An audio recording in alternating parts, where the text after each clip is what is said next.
Well, hey there, tech boys and girls. Today we are talking about cloud gaming services. So let's see if cloud gaming services will replace my and your cute-ass yum-yum PC machine. NVIDIA's GeForce Now is an upcoming cloud gaming service that's been in development for 37 years.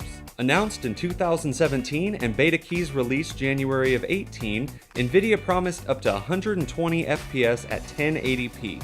Well, as long as you had 25 megabytes per second internet speed. So right now it's been a year and a half since the beta dropped, and they still haven't quite hit that mark. But that doesn't mean it's all bad. So I'm going to be testing out GeForce Now on 2 laptops today. One of those is a Dell 2-in-1 with a touchscreen, a Ryzen 5 2500U, and no dedicated graphics.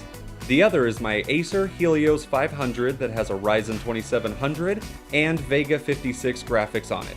This to see if having any dedicated graphics, whether it be on your laptop or your desktop, will affect the performance when you're streaming from the clouds. If you are able to get a beta key, it's simple enough to use your promo code and boom, you are in the GeForce Now app. From here, you can log into Steam and Blizzard, which have the libraries integrated into the app. Or you can log on to almost any other game individually.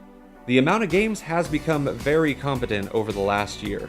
When I was looking at the game list about a year ago, it left a lot to be desired. But over the last year, they've really picked it up, and there weren't any games that I was looking for that they didn't have as an option.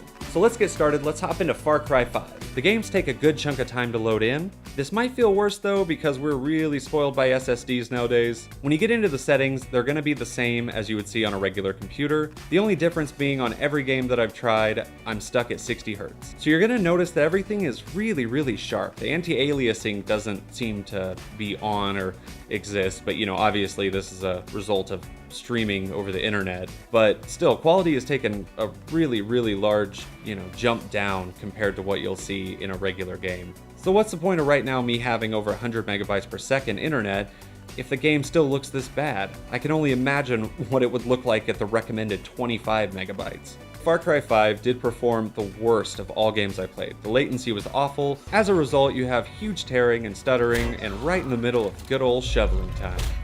Admittedly, Division 2 ran pretty well. I could definitely tell this was better than Far Cry, but once you started needing to load in details and start engaging your surroundings and enemies, you're stuck with really bad stuttering again, but not nearly as bad as before. Mind you that every game I tried, I put at ultra settings, but only at 1080p.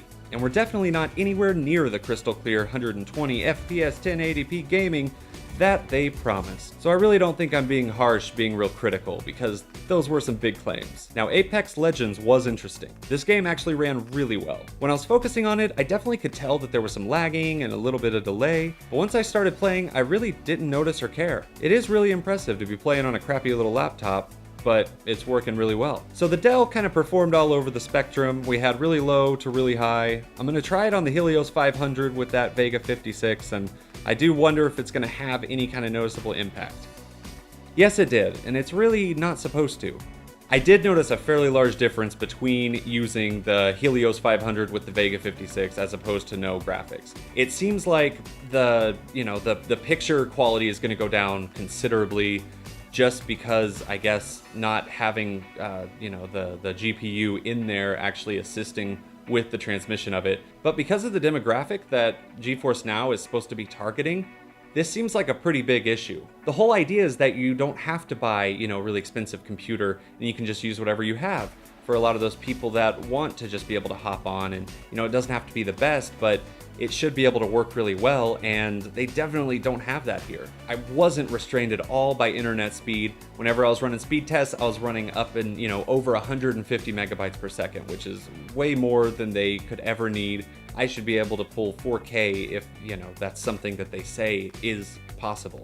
So with that, no, I don't think this will be replacing all of our precious custom-built monster yum-yum machines. But because of the variance on games, and depending on what game people are wanting to play, there is going to be an audience for this. For people that want to play a specific game that does work well on this, I think that is going to be a decent little audience for it. And with the upcoming Wi-Fi 5, and with the upcoming Wi-Fi 5, speeds will be up greatly, and a lot of games will benefit for that under this service. But it does suck if you do want to get on this service, you're going to have to check and see which games are going to work really well for you.